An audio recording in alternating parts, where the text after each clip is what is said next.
바울이 아덴에서 그들을 기다리다가 그 성에 우상이 가득한 것을 보고 마음에 격분하여 회당에서는 유대인과 경건한 사람들과 또 장터에서는 날마다 만나는 사람들과 변론하니 어떤 에피쿠로스와 스토아 철학자들도 바울과 쟁론할세. 이 말쟁이가 무슨 말을 하고자 하느냐? 이방신들을 전하는 사람인가 보다. 이는 바울이 예수와 부활을 전하기 때문이러라.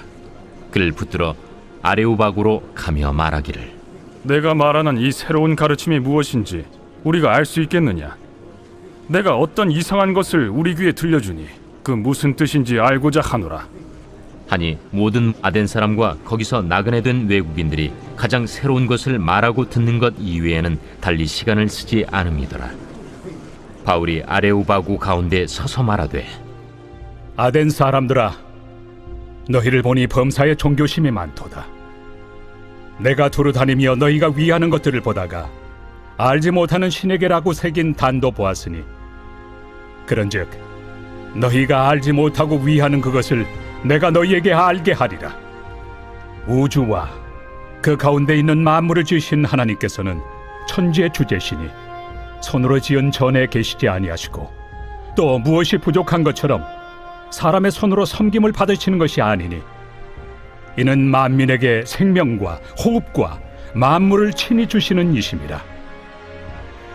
인류의 모든 족속을 한 혈통으로 만드사 온 땅에 살게 하시고 그들의 연대를 정하시며 거주의 경계를 한정하셨으니, 이는 사람으로 혹 하나님을 더듬어 찾아 발견하게 하려 하심이로되, 그는 우리 각 사람에게서 멀리 계시지 아니하도다. 우리가 그를 힘입어 살며 기동하며 존재하느니라. 너희 시인 중 어떤 사람들의 말과 같이 우리가 그의 소생이라 하니, 이와 같이 하나님의 소생이 되었은즉 하나님을 금이나 은이나 돌에다 사람의 기술과 고안으로 새긴 것들과 같이 여길 것이 아니니라. 알지 못하던 시대에는 하나님이 간과하셨거니와 이제는 어디든지 사람에게 다 명하사 회개하라 하셨으니, 이는 정하신 사람으로 하여금 천하를 공의로 심판할 날을 작정하시고 이에 그를 죽은 자 가운데서 다시 살리신 것으로 모든 사람에게 믿을 만한 증거를 주셨음이니라. 그들이 죽은 자의 부활을 듣고 어떤 사람은 조롱도 하고 어떤 사람은 이 일에 대하여 내 말을 다시 듣겠다. 이에 바울이 그들 가운데서 떠나매 몇 사람이 그를 가까이하여 믿으니, 그 중에는 아레오바구 관리 디오누시우와 다말이라 하는 여자와 또 다른 사람들도 있었더라. 바울과 실라는 이제 아덴으로 가서 전도를 하게 됩니다. 아덴은 오늘날 그리스의 아테네를 말하는데요. 아테네 그러면 떠오르는 이미지가 무엇입니까? 그리스 신화라든가 소크라테스 같은 철학자가 생각이 나지 않습니까? 그만큼 아테네는 신화, 철학이 발달한 도시였습니다. 그래서 아테네 사람들은 종교심이 매우 많았고 지식을 좋아했습니다. 그런데 여러분, 이거 아십니까? 이런 사람들이 전도하기 참 어렵습니다. 이들은 자신들의 지식이 최고라고 생각을 하죠. 또 종교심이 많아서 여러 신들을 섬기기 때문에 자신들은 안전하다고 생각을 합니다. 하지만 아무리 지식이 있고 종교심이 많다고 해도 예수가 없는 인생은 공허할 수밖에 없습니다. 그들이 그렇게 지식과 종교를 끊임없이 추구하는 이유는 그들 마음속에 해결되지 않은 공허함이 있기 때문이죠.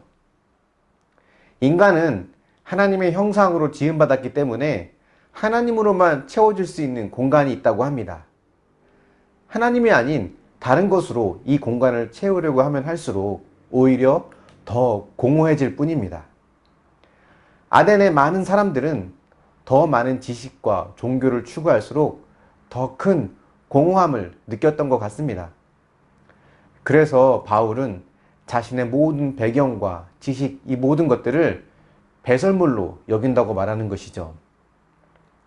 오늘날 많은 사람들이 하나님으로 채워야 할 이 빈 공간을 물질과 명예 또는 성공으로 채워가려고 합니다. 교회를 다니며 신앙생활을 하는 우리들도 하나님보다는 다른 것으로 내 마음의 빈 공간을 채워가려 할 때가 많죠.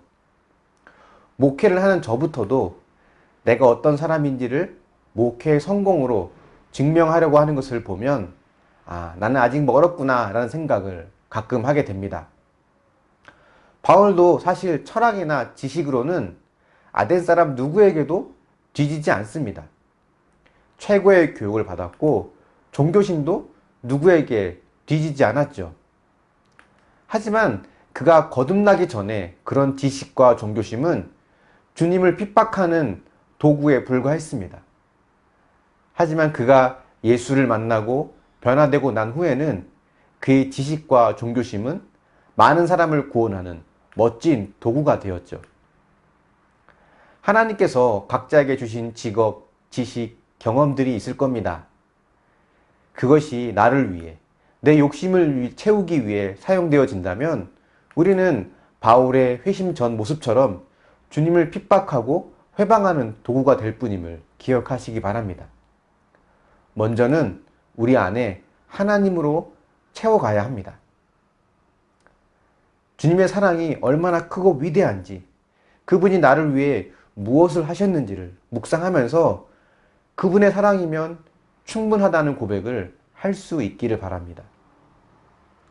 바울은 아덴 사람들이 알지 못하는 신이라는 제단을 만들어 놓은 걸 보고는 이것을 전도의 접촉점으로 삼습니다. 너희들이 알지 못하는 신을 내가 알려주겠다고 하면서 세상을 창조하신 하나님과 예수님의 죽음과 부활을 선포하죠. 당시 헬라 철학은 부활을 믿지 않았기 때문에 어떤 사람은 바울의 말을 듣고 조롱하기도 합니다. 하지만 어떤 사람은 관심을 갖고 더 듣고자 합니다. 이처럼 하나님께서 준비하신 영혼은 어디에든지 있는 것 같습니다. 저와 여러분도 결과는 하나님께 맡기며 어디서든지 또 누구에게든지 지혜롭게 복음을 전할 수 있기를 바랍니다.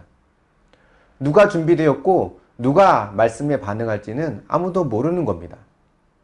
하나님께서 그들의 마음을 만져주시기를 기대하며 복음을 전하는 자가 될 수 있기를 바랍니다. 그래서 하나님의 사랑으로 채워진 뜨거운 가슴으로 담대히 복음을 전하는 믿음의 사람들이 될 수 있기를 예수님의 이름으로 축원합니다. 묵상해 보십시오. 하나님이 아닌 다른 것으로 나의 존재를 나타내고 증명하려고 한 적은 없습니까? 무엇으로 주로 증명하려고 하였습니까? 지식이 많은 사람, 성공한 사람들 앞에 위축되어서 복음을 전하지 못한 적은 없습니까? 주님 한 분으로 충분하다고 하는 그런 마음을 갖고 있습니까? 기도하겠습니다. 사랑의 하나님, 바울이 아덴에 가서 복음을 전하는데 그곳에 많은 사람들이 종교심이 많고 지식은 있지만 그 안에 예수 그리스도가 없기에 공허하다는 것을 보게 됩니다. 주님, 우리 안에 많은 지식이 있다 한들, 많은 경험이 있고 능력이 있다고 한들 우리 안에 예수 그리스도가 없으면 우리 또한 공허한 인생이 될 수밖에 없음을 고백합니다. 그들 앞에 담대히 복음을 증거했던 바울처럼 우리 역시도 어디서든 누구에게든지 복음을 담대히 전하는 자가 될 수 있게 하여 주시옵소서. 성공한 자들, 출세한 자들, 명예가 있는 자들 앞에 주눅드는 것이 아니라 천하를 창조하신 주님께서 나와 함께 하시며 주님의 사랑으로 충분하다고 하는 그런 마음을 가지고 담대히 복음을 전할 수 있도록 함께 하여 주시길 원합니다. 어떤 영혼이 말씀에 반응할지, 어떤 영혼이 준비되어 있는지 알 수 없지만 모든 결과를 주님께 맡기며 복음을 전하고 또한 우리 교회가 또 많은 영혼들을 주님께 인도하는 복된 교회가 될 수 있도록 함께하여 주시옵소서.